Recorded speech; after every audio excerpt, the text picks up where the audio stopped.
Today on the Matt Walsh Show, police in North Carolina broke up a peaceful protest and arrested protesters who had gone to the state capitol to speak out against the governor's shutdown orders. And the police department explained that they were breaking up the protest and arresting people because protesting is, quote, not essential. I very much disagree with that. And I think there's a discussion we need to have about this word essential. And what does it mean exactly? And who has the authority really to decide what's essential and what isn't? So we're going to talk about all that coming up. Also, 5 headlines, including Attorney General Barr, speaking of our essential rights, is siding with churchgoers in Mississippi who were fined for attending a church service on Easter. And at the end of the show, I want to tell you about the most incredible email I think I've ever received from a reader. And this is, well, it's a story you're going to want to hear, so stick around for that. All of that coming up. But to start with, like I said, a group of peaceful protesters gathered in Raleigh, North Carolina on Tuesday to call for the reopening of the state. They stood outside. They observed the guidelines of social distancing. They were, more than 6 feet apart. More importantly, though, they observed the guidelines of the First Amendment, which plain as day protects, quote, the right of the people peaceably to assemble and to petition the government for redress of grievances. That's what the First Amendment says. They were assembled, they were peaceful, and they were petitioning their government for a specific and reasonable thing, namely the right to go back to work and feed their families. That is their grievance, I think a very justifiable grievance, and they were petitioning the government. So it seems like they had all of the First Amendment bases covered, right? But they seem to have forgotten, as many of us, I guess, have forgotten, that our founding fathers, apparently, when codifying our inherent human rights into the legal document known as the Bill of Rights, included the important caveat that all of this stuff evaporates and is a moot point if there is a virus and people are getting sick. So it's all, you have a right to peaceful assembly, you have a right to speech and religion and everything else, unless people are getting sick, in which case this is all meaningless. Now it's easy to forget that it's in there because it was apparently written in invisible ink, and you can only read it if you have a special decoder lens that you're looking through. And actually, I'm not sure if that's true or not. That at least appears to be the legal theory of the governor of North Carolina and his law enforcement agents, as Raleigh police descended upon this peaceful assembly and instructed it to disperse. At least one of the protesters was arrested. Now, when asked to justify their actions, the Raleigh Police Department explained on Twitter that, and this is a direct quote, they said, "Protesting is a non-essential activity. And in case you think that maybe this is just some intern or, who knows, whoever is the person who updates the Raleigh Police Department Twitter, I don't know who that is, and you might think, well, that's just that person going rogue and making this statement. Lest you think that, the Raleigh Police Department issued a statement in response to the backlash over all of this, and they doubled down on this, the First Amendment is not essential thing. This is what they said. The goal of the Raleigh Police Department is to help residents remain as safe as possible during the COVID-19 pandemic by reminding them to observe the Wake County Stay-at-Home Proclamation and the governor's executive orders. In these unprecedented times and unusual circumstances, both the governor and the county have declared a state of emergency. Under these current and temporary declarations, protesting is not listed as an essential function." Well, there you have it. The Bill of Rights, the governor did not list the Bill of Rights as essential, and so therefore it is not, because the governor decides. Now, I quite expect the bootlickers out there who have already supported the government's right to arrest people for going to church, I expect those, that camp, the bootlicking camp, will find this reasoning totally acceptable. But good Americans who value freedom, and am I saying that you're a bad American if you support the government's right to arrest people for peaceably protesting? Yeah, I am. I'm saying you're a very bad American, in fact. And I'm ashamed to call you a countryman. I really am. If you would support this. I'm not saying you're a bad American if you support quarantines and shutdowns in general.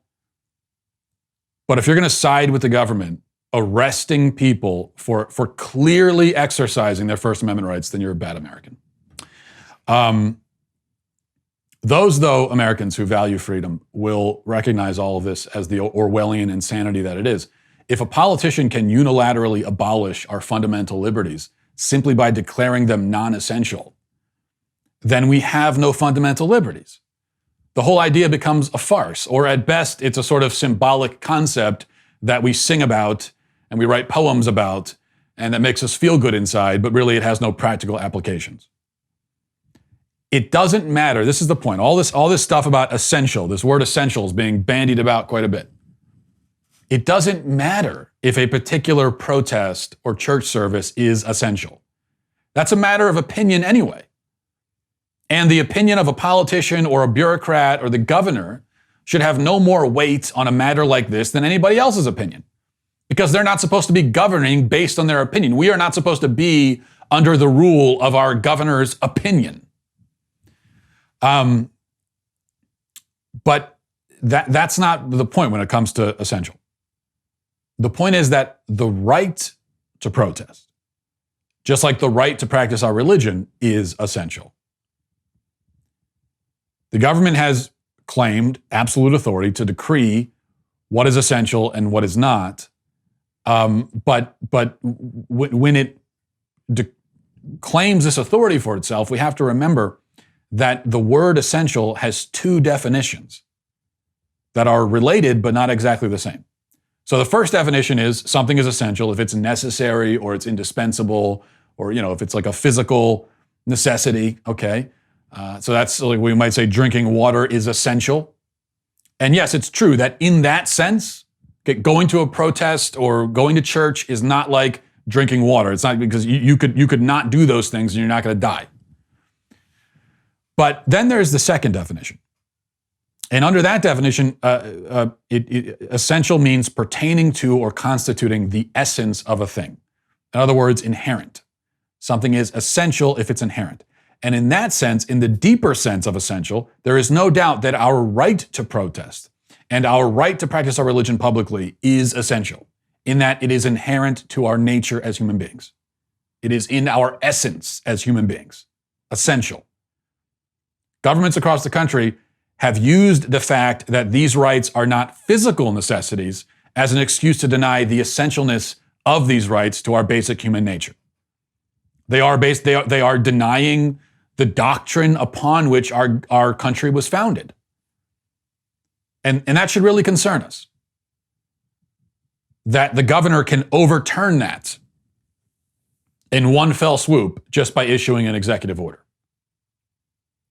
The whole point of our country, the reason it exists in the first place, is that you cannot overturn those rights. They are always there. And they're always essential. Now, there's another important point about North Carolina specifically and the situation that it's in, and we'll talk about that in just a second. But first, I want to give a thank you to this sponsor and all of our sponsors who are supporting the show during this very difficult time. It's difficult for everybody. And I want to say to all the listeners, and thank you as well for supporting the show and supporting the Daily Wire in general and keeping us going. And if I appreciate everyone who listens to these little ads we do. And if you have the money and you hear something about a product that you really like and you think that you could use, I would ask and encourage you to support that sponsor, and thank everyone who does. All right, I want to tell you about our friends over at Paint Your Life. Having artwork in the house. I know when I was a bachelor living on my own for 5 or 6 years, one of the ways you could tell as a bachelor pad is there's no art of any kind on the walls. It's just, there's random like stains and smudges and things on the walls, but there was no artwork or anything. But when you want to have a nice home, especially with a family and everything, you want to have some artwork, and and you want the artwork to be meaningful to you, to be beautiful and meaningful, and that's why you need Paint Your Life. If you're looking for a way to feel connected to your loved ones, especially when you can't be near them like we can't be right now, you've got to try paintyourlife.com. You can get a professional hand-painted portrait created from any photo at a truly affordable price. And this is not like some Photoshop thing. This is, you're sending in the photo, of course, digitally, and they're going to have real artists, good artists, actually paint this thing. And I'll tell you one thing I like about it is it's a very hands-on process. So through the entire process of them painting it, they're going to keep you updated. And if there's any questions, if you have anything you want to customize or change, they're going to do that for you. very responsive, and I just cannot recommend it enough. Right now, as a limited time offer, you get 30% off your painting. That's right, 30% off of an already affordable price, plus you get free shipping. So to get this special offer, text the word MATT to 64,000. That's MATT, M-A-T-T, to 64,000. All right, one other point about North Carolina as they're trying to overturn the First Amendment. North Carolina has 5,000 confirmed cases of coronavirus and a little over 400 hospitalizations. That's in a state of 10 million people spread out over 100 counties. So its coronavirus death toll is, as of yesterday, was 108. So you're talking about an average of slightly more than one death per county. Now, those numbers equal a sad situation and a serious situation, but they do not equal a cataclysmic emergency. North Carolina, like most of the states in the union, has never had a coronavirus emergency. And even if an emergency could justify the suspension of our fundamental human rights, which it can't, in my view, but even if it could, this for North Carolina would not be such an emergency. So what the governor is doing is exploiting the virus and the fear that it generates to seize unprecedented power, and this is what we're seeing across the country. And we absolutely should not stand for it. All right, let's go on to headlines. Number one, as mentioned before, headline from The Hill says, Attorney General Barr says government may not impose special restrictions on religious gatherings. Reading now from the article, it says, Attorney General William Barr said Tuesday that the government, quote, may not impose special restrictions on religious gatherings as churches across the country raise eyebrows with large in-person ceremonies conducted against the advice of health officials. A little bit of a, you could tell the writer of this article, you could tell how they felt about it. Barr emphasized recommendations from federal health officials that people practice social distancing and avoid large gatherings, noting that the Constitution does allow some temporary restrictions on our liberties that would not be tolerated in normal circumstances. But even in times of emergency, when reasonable and temporary restrictions are placed on our rights, the First Amendment and federal statutory law prohibit discrimination against religious institutions and religious believers. Thus, government may not impose special restrictions on religious activity that do not also apply to similar non-religious activity. And then he filed a memo in support of the congregants who were fined in Mississippi $500 for attending a drive-in service. So I'm glad for this letter from Barr. I'm especially glad that he came out in defense of the church in Mississippi. But the problem with this caveat of may not impose special restrictions that don't also apply to other places is that it clearly gives the government an out. All they have to do is claim that they're restricting churches the same way they're restricting other, quote, non-essential places. And that's why the real issue, again, the real thing that we have to talk about and that has to be addressed is the government's authority to declare something non-essential in the first place. Because that's what this comes down to. Number two, Barack Obama has finally come out after all this time to endorse his, quote, good friend, Joe Biden. I'm so proud to endorse Joe Biden for President of the United States. Choosing Joe to be my vice president was one of the best decisions I ever made, and he became a close friend. And I believe Joe has all the qualities we need in a president right now. He's someone whose own life has taught him how to persevere, how to bounce back when you've been knocked down. When Joe talks with parents who've lost their jobs, we hear the son of a man who once knew the pain of having to tell his children that he'd lost his. I know he'll surround himself with good people, experts, scientists, military officials who actually know how to run the government and care about doing a good job running the government and know how to work with our allies and who will always put the American people's interests above their own. Very interesting. So Biden has knowledge, experience, empathy, grace. He's a great leader, close friend. Obama is one of the best things he's ever done in his life is appoint Joe Biden vice president. All of that, but you didn't endorse him until he was the only option left on the table. So he's the best guy. I mean, you couldn't ask for a better guy. Great leader, everything. But yeah, I had to wait until he was the only. He's also the only option I have right now. So That's like if the team captain picks you last in gym class and then tells you later that he selected you for your great athleticism and skill. You know, it doesn't, it's not very convincing. Number 3, headline on NPR.com says, New York City's COVID-19 death toll soars past 10,000. You know, that sounds bad, and it is. But then you have to actually read the article, and then you see this. New York City has drastically increased its estimate of the number of people killed by COVID-19 to include probable victims who were not tested. The new number is 10,367.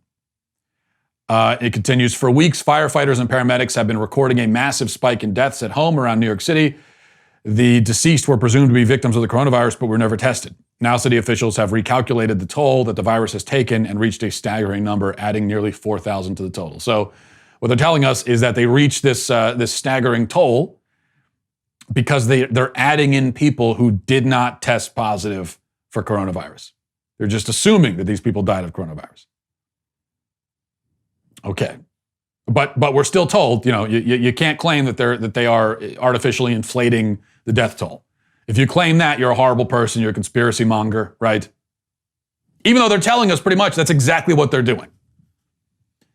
And on the basis that, you know, they say paramedics have recorded a massive spike in deaths at home around New York City.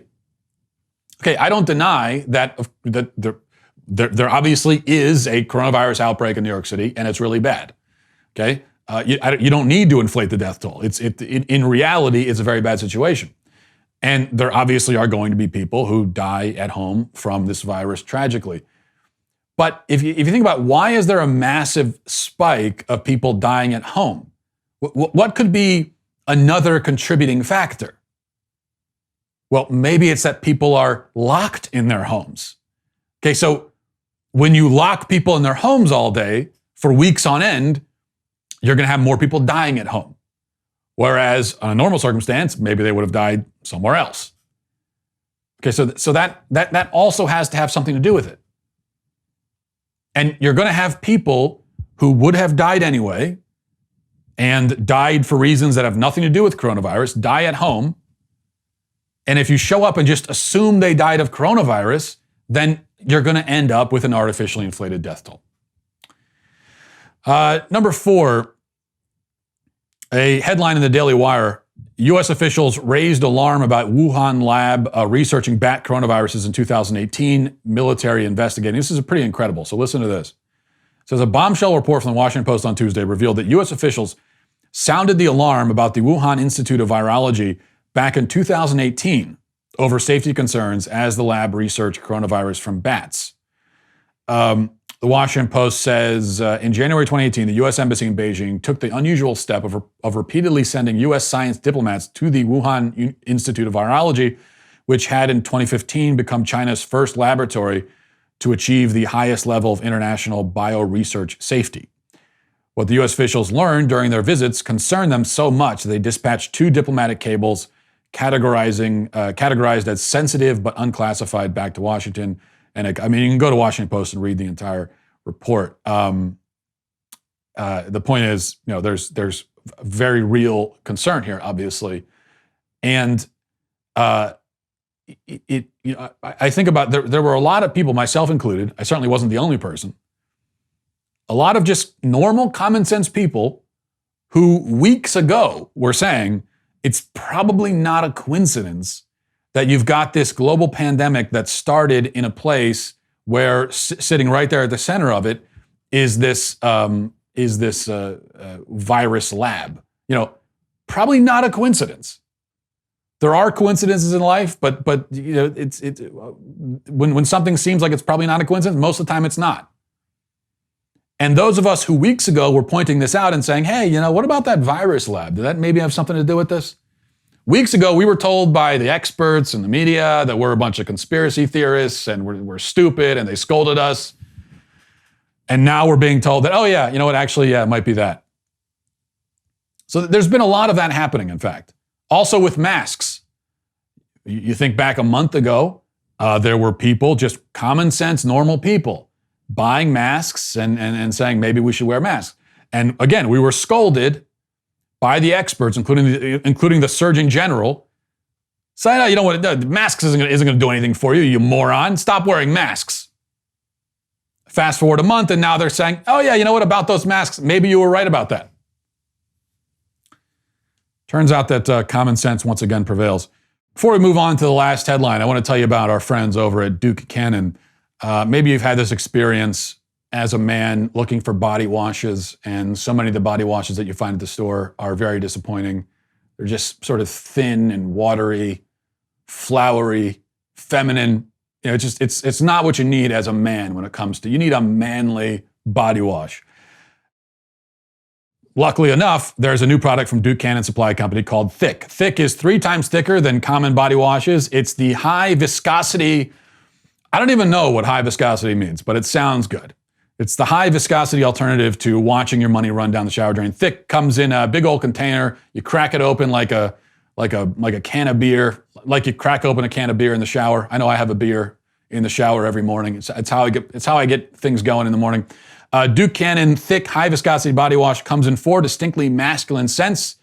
There's the scent of accomplishment, the scent of naval supremacy.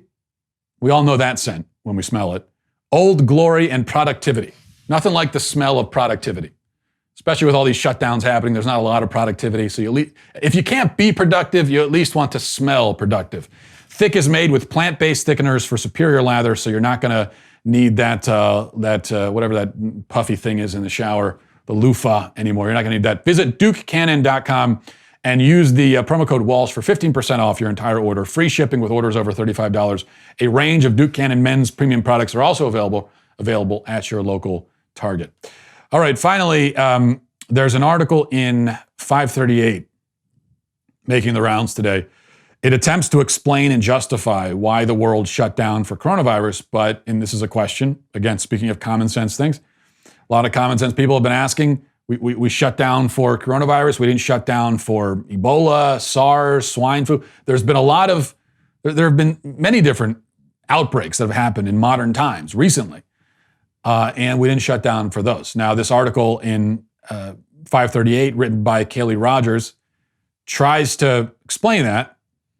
And basically, to summarize her argument, she says that the other diseases were either not as contagious, like Ebola, which is extremely deadly, but harder to contract, or not as deadly, like the swine flu. And that's why she argues the shutdowns make sense for coronavirus, but they wouldn't have made sense for these other things. But I want to go to because there's a problem with the logic here, I think. I want to go to the section on the swine flu in this article, and here's what she writes. In the spring of 2009, a new version of the H1N1 influenza virus, the virus that caused the 1918 Spanish flu pandemic, emerged and began to spread rapidly. The swine flu has killed anywhere from 151,000 people to 575,000 people worldwide since 2009, according to the CDC, and may have infected over 1 billion people. The swine flu spreads easily person to person, just like COVID-19, and possibly even from people who were pre-symptomatic. Goes on and says, so why didn't the swine flu overwhelm our healthcare systems? The main difference is that it ended up being a much milder and less deadly infection. There are a range of estimated case fatality rates for swine flu, but even the highest, less than 0.1%, is much lower than the current estimates for COVID-19. And then it quotes Fauci, who says that the fatality rate was quite low, and that's why it didn't get the same kind of response. All right. But up to 500,000 people dying from a virus is still a lot, isn't it? I mean, you're talking about 500,000 people. And here's the problem. Most of the rhetoric that's used to justify the shutdowns centers around the value of human life and how we have to make sacrifices to save people. And we can't sacrifice the elderly and people with pre-existing conditions and so on. And people are more important than money and all this kind of stuff. Which, of course, I agree with all of that. You can agree with all of that life is inherently valuable and people are more important than money and all. We shouldn't be sacrificed. You can agree with that and still think that the shutdowns are the wrong move. But that's the argument. For the most part, we've all heard this stuff 1 million times. And not just on Facebook and Twitter comments, but from the actual government officials who are instituting these policies. They're the ones who are offering this as a reason. That we got to save human life is valuable, so on and so on and so forth. All of that, all of it, would clearly apply to the 500,000 people who died from the swine flu. So you could say all you want that fewer people will die from this, or fewer people will die from the swine flu than will die from the coronavirus. And you may be right about that, but that has nothing really to do with the justification that we're being given for these shutdowns. We are told, point blank, it's about preserving human life.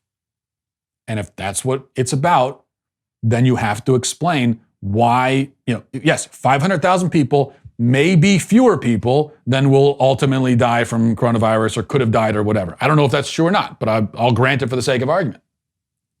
Yet, that's still 500,000 people. And so if we're doing shutdowns to save lives, why not those people? And if you're saying that 500,000 people is not enough, if that's not enough of a death toll to justify a shutdown, where is your line? And you have to be able to explain that. Now, let's go to your daily cancellation. But before we do that, I want to give you a word from our good friends over at the Daily Wire. The Daily Wire, I want to tell you about this deal, and if you haven't heard about this deal yet, you need to hear about it. When you become a Daily Wire Insider Plus or All Access member, right now, this isn't how usually you become a member, you get the Leftist Tears tumbler, right? You get one tumbler. Well, if you become a member right now, you get not one, but two of our highly coveted Leftist Tears tumblers. I mean, if you know, look, I got one tumbler and it changed my life completely, forever. I was never the same again. And this is what you hear from everybody who gets this tumbler. They all talk about the way that it changed their life and made their life worth living in a way that it wasn't before. I know I wake up every morning, especially in these times, and sometimes I'm very depressed and I think, what's the point of going on? And I look at my Leftist Tears tumbler and I realize that's why I'm going on, for that tumbler. Okay? This is not an exaggeration. I've heard this not just from, I've heard this from many people. If one tumbler can give your life meaning in this way, imagine what two tumblers can do. That's all I'm saying. So become a Daily Wire Insider Plus or All Access member, and you get 10% off with coupon code Walsh. Plus, you get the two tumblers as well. So you want to make sure you go ahead and do that. All right. Today we're going to cancel all of the media outlets, all of them, who have been publishing headlines like this from Al Jazeera. Headline is, "Dozens buried in New York mass grave as coronavirus deaths surge." So dozens buried in a mass grave in New York. Then it continues, "New York is burying some of its dead in a mass grave as its daily coronavirus death toll reaches grim new records." And every major outlet that I've seen has reported on these mass graves. And they do it with the kind of sensational rhetoric that, and tone that you might expect, and that on the surface seems justified. I mean, they're using mass graves now. That's how bad it's gotten. The problem, though, is that these mass graves are not new. New York has been burying people in this mass grave since the 19th century. In fact, they think over 1 million bodies have been buried there over the last century plus. And not all from the coronavirus, of course. Now, it's true that they're putting more people than usual in these mass graves. We don't know how many of them are from the coronavirus epidemic, but probably a certain portion of them are, it stands to reason. But that means the real headline should read like this: "More people than usual being buried in New York's century-old mass grave site. Some of them might have died from the coronavirus." That's what the real headline is. It would be an accurate headline. But it doesn't have the same kind of sensationalist flair to it, so instead they just report that people are being buried in mass graves. And I think the reason I want to point to this is, first of all, just to clarify, if you've seen these headlines, I know a lot of people, I've seen these stories being passed around online, and it's very startling, of course, but just to give you the perspective on it. Also, I think it's a good lesson in how the media manipulates, and it shows why I don't really like the term fake news, and I don't use it that often, because the term fake news, I think, misses the point. Is it fake news that people are being buried in mass graves in New York? No, not at all. It's not fake news. People are being buried in mass graves. Is it fake news that some of the dead are probably coronavirus fatalities? No, probably not. So the fake news, quote unquote, comes from the emphasis and the lack of context and the sensationalist framing on it. And it comes in the facts they decide not to report or not to emphasize or not to put in the headline versus the facts that they do put in the headline. That's where it comes from. And it still gives the media this plausible deniability. It can always deny the fake news charge on the basis that what it's reporting is technically true. Yet it is misleading the public, and it's intentionally misleading, and they know that's what they're doing. But they're not misleading the public by literally making up fake stories out of whole cloth. The way people talk about fake news from the media, it's like people think the media just invents stories. Like you've got a reporter sitting in his house making up a story as if he's writing a fiction story. And that might happen sometimes, but vast majority of the time, that's not what they're doing. And it's important for us to realize this so that we can detect the quote unquote fake news when we see it. No, usually what they're reporting is probably basically true, but what we have to look at is what are they emphasizing? How are they framing it? What details are they leaving out? And what stories are they ignoring? Because I think that's where the bias comes in. All right, finally, something a little different today. Usually this is where I would read some emails from listeners. But today, instead of reading an email, I want to talk about an email that I received. And I'm not going to read it because it has a lot of personal information that I don't feel comfortable reading. But I do have permission at least to talk about the email. So, and that's good because it's honestly the most incredible email I've ever gotten from a reader. And that's not an exaggeration. So for context, we have to go back 5 years. 5 years ago, I wrote an article. I was writing for The Blaze at the time. And the article that I wrote was addressed to and directed to a woman who had posted a goodbye letter to the child that she was going to abort the following day. And from what I remember, she posted it on Reddit, I think. And I still remember seeing this, and it was very disturbing. You know, this woman wrote this letter to her child she was going to kill, saying, you know, calling the child a little one and saying how much she loves the child and explaining why she has to go through with the abortion. And I wrote my article to her, pleading with her not to destroy her child. And because I figured that by posting this online as she had done, she must have been at least partially at some level hoping that someone would talk her out of it, because that's the only reason why you would post something like that. If you're very confident in what you're going to do, you're not going to write this bizarre open letter to your child, who of course is never going to read it, and post it online. So I figured she was looking for someone to talk her out of it, and so I tried to do that. I have no idea if I succeeded. I never heard from the woman. Chances are she probably never even saw what I wrote, and I knew that when I wrote it. Not many people did see what I wrote. The post sort of faded into oblivion after getting just a few clicks, which was fine, of course, because I didn't write it for clicks, and I did write it specifically to one person who I knew would probably not see it, and so, you know, but it was worth a shot. Anyway, fast forward 5 years. 2 nights ago, I got an email. Actually, it was a message on Twitter, direct message, from a woman, a different woman, who had quite a powerful story to tell, I thought. And I can only sum it up. But she told me that she read my article when I posted it 5 years ago. And she had been wanting to write to me for these past 5 years to tell me about this, and finally she decided to. She read the article after she had just gone to Planned Parenthood and taken an abortion pill. So she had made the decision to abort her child and had begun the process of going through with it. And I think with the abortion pill, it's usually multiple doses you have to take. So she had taken 1 dose at least. After making that decision, she was at home that night and she was on the internet. And she said that she was kind of scrolling through the internet, looking for something. She didn't know exactly what she was looking for, but she was just scrolling and was distraught. She saw my article, she read it. She was feeling profound regret and sadness and guilt and a million emotions that I can't even fathom. Yet she read the whole thing multiple times, she said, and she began to really mourn the loss of her child. I mean, deeply mourn, again, in a way that just going through something emotionally that I personally cannot even fathom. And then she saw an ad pop up for abortion pill reversal. Long story short, her daughter turns 5 this year. My point in telling you this, first of all, is that it's just an incredible story, I think.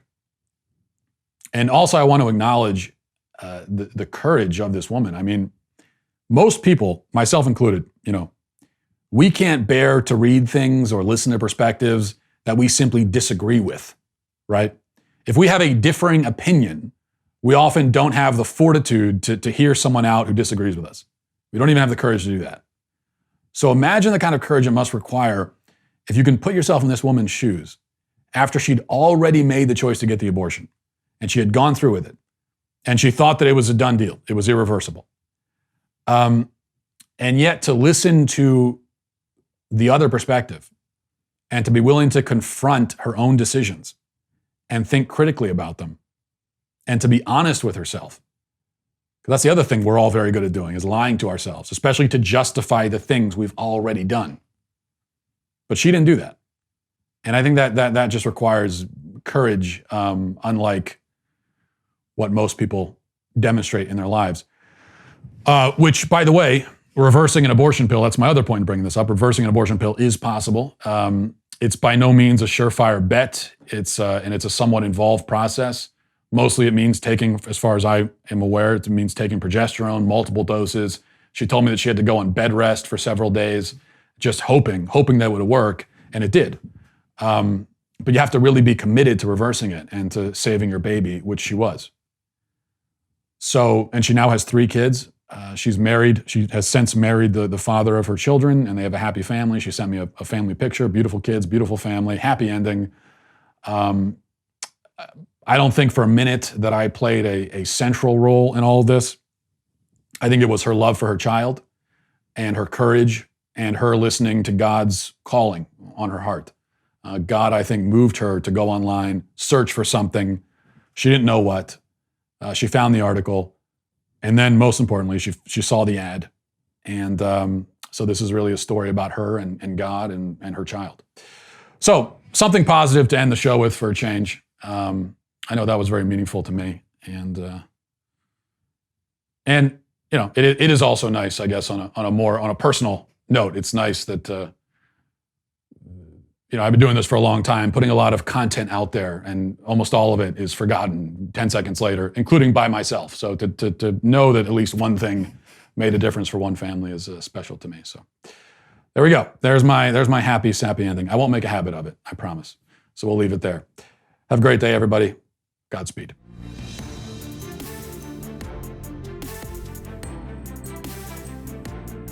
The Matt Walsh Show is produced by Sean Hampton, executive producer Jeremy Boring. Our supervising producers are Mathis Glover and Robert Sterling. Our technical producer is Austin Stevens, edited by Danny D'Amico, and our audio is mixed by Robin Fenderson. The Matt Walsh Show is a Daily Wire production, copyright Daily Wire 2020. A new study shows Americans are worried, but they're not worried primarily about the coronavirus. They're worried about something that poses a far more imminent risk to their lives and livelihoods. As the backlash against our national lockdowns begins to brew, the response from mayors and governors separates the politician wheat from the politician chaff. Then Joe Biden gets a major endorsement now that there's no other choice, and the New York Times goes into full damage control mode to cover for grab-happy Joe Biden. All that and more. Check it out on The Michael Knowles Show.